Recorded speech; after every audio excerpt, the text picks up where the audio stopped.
C'est Raymond pour un récap de nos deux dernières GDC. Avec tout d'abord ce clan irakien que nous avons quand même éclaté avec Imperfect et n'ont pas demandé leur reste. Alors je vais vous montrer quelques gameplays. Alors celui de Luka sur un HDV9 précoce avec un GOG classique.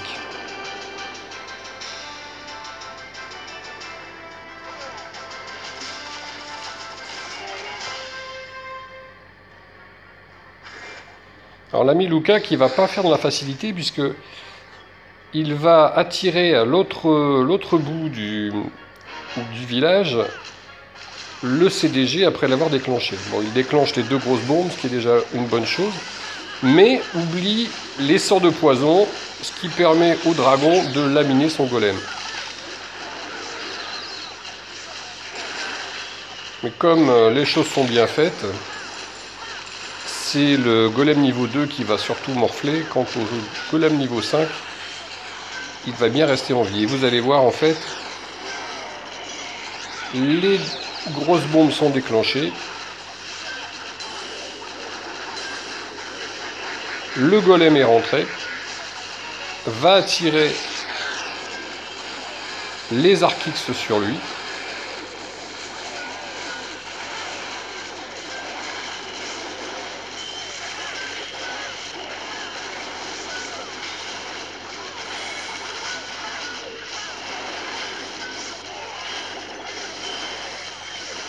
Et comme dans tout GOG qui se respecte en fait, le principe est bien d'attirer le maximum de défense sur les golems pendant que les cochons sont à l'arrière pour faire le travail sans être inquiétés. Alors là, juste une remarque, c'est qu'arrivé à ce niveau-là, on voit très bien qu'avec peu de cochons, des cabanes dans les coins, c'est pas évident.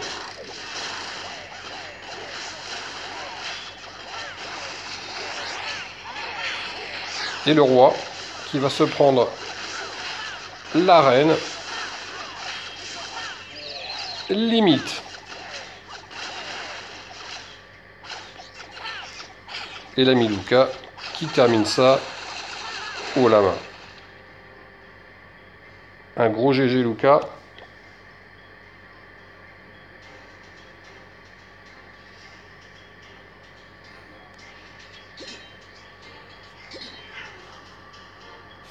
Le gameplay de Clan Dandan maintenant.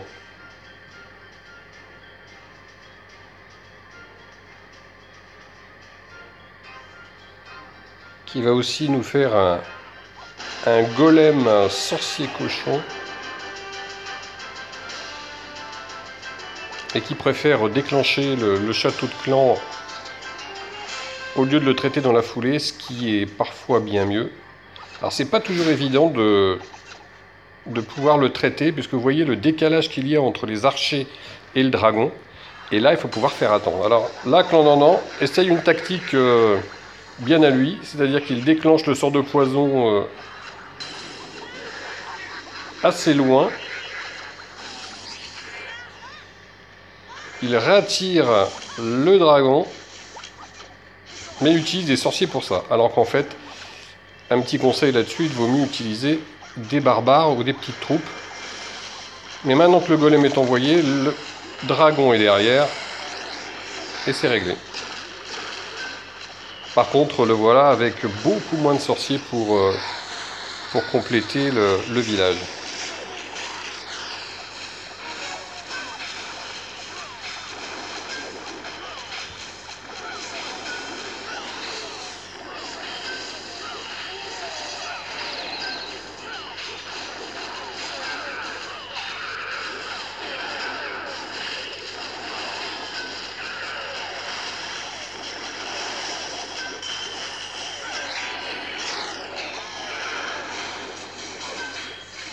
Alors là, il lance les cochons à revers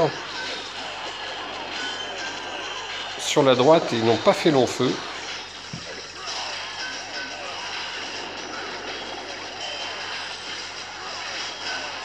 Il aurait été peut-être plus judicieux de les envoyer en tournant dans le sens des aiguilles d'une montre, comme il avait commencé à envoyer les cochons, qui se sont retrouvés un peu dépourvus, ce qui ne va pas l'empêcher à la fin d'assurer les 3 étoiles. Et le reste, on a 50 secondes de nettoyage que je vais accélérer.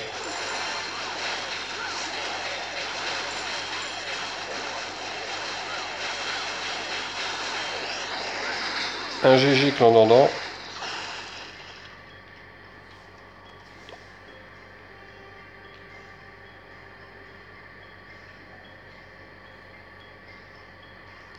Le gameplay de Bibi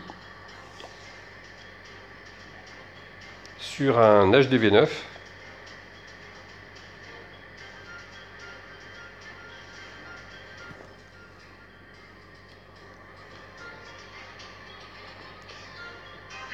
Avec une ouverture assez classique puisqu'elle déclenche le CDG juste avant.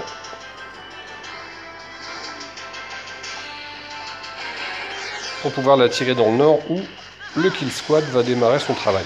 Alors le principe étant bien évidemment de ne pas se retrouver avec un CDG sur le tard et donc risquer de faire capoter l'attaque.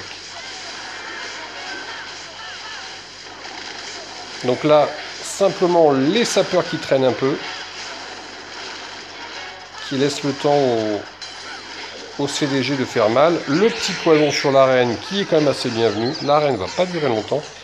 Et le sort de saut qui va envoyer un golem niveau 5 tanké sur une ferme de Tesla qui ne va pas faire de mal. Alors, vous voyez en fait, les cochons vont partir au fur et à mesure sur toutes les défenses qui ciblent. 1, 2, 3, 4. Et ça déroule les cochons au fur et à mesure dans le sens des aiguilles d'une montre. Impeccable. 2 sorts de saut. Un qui sort. Voilà encore des cochons qui sortent par derrière. C'est impeccable. Les défenses ne peuvent pas gérer tous les cochons. Devant, derrière, c'est trop. Au final, voilà. Un nettoyage et un gros GG pour Chéri Bibi.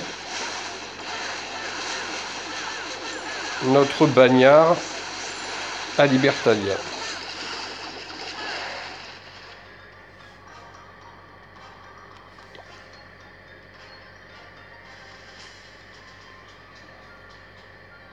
Donc voilà pour les gameplays les plus intéressants. On en avait peut-être un, allez, un petit dernier, de Maza, qui s'est fait une frayeur quand même, puisqu'il attaque cette base qui est très ouverte en Govahog. Donc il va nous sortir les Valkyries. Un CDG qui sort poison, traité assez facilement.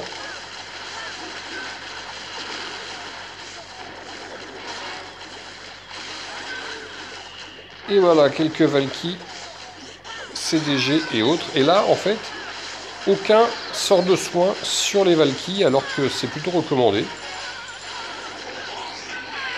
On va voir ces Valkyries dans le haut qui vont se faire canarder, partir les unes après les autres. Donc en fait, il perd l'avantage de l'attaque avec les Valkyries. Mais il tanque bien avec ses golems. Il reste quand même 2 Valkyries au centre qu'il soigne. Et il va déployer les cochons, voilà, en différents points. Pas tout ensemble, pas en paquet. Qui va permettre, voilà, après avec un sort de soin pour soigner les effets de la grosse bombe avant d'aller attaquer la tour de sorcier. Il a un peu de chance là-dessus puisqu'il ne se prend pas la deuxième grosse bombe.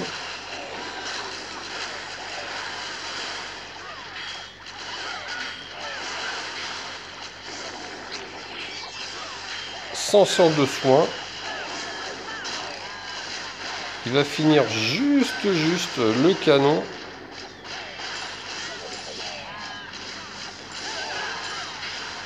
avec 2-3 cochons.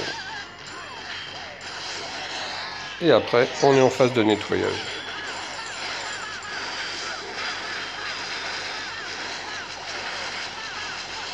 Voilà pour un perfect et GG Mazra. Un peu juste quand même.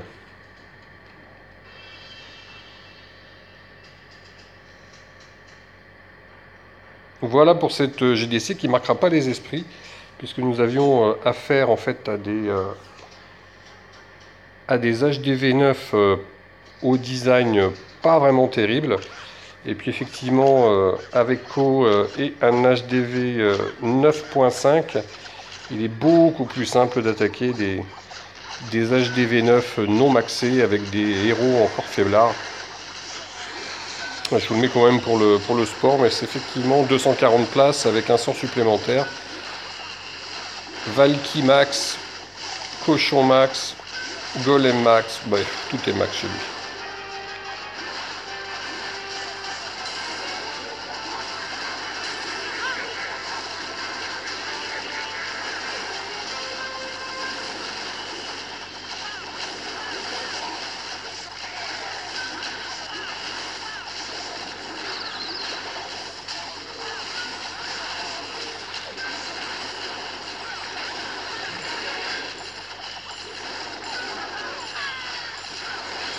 On voit les Valky quand même qui font le tour. Et ça c'est bien mal enclenché, mais là, au centre, eh oui, des Valky max vont ratatiner le centre, aucune chance. Elles vont s'occuper, regardez ça comment ça rentre.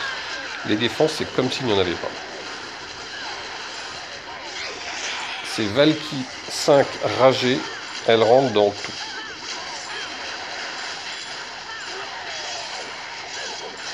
Voilà, et après, nettoyage. Ça, c'était pour le fun.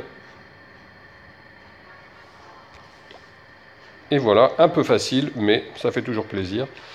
30 étoiles prises pour cette guerre. Ben, un grand bravo au clan. Et on va se revoir pour la guerre suivante qu'on vient de terminer.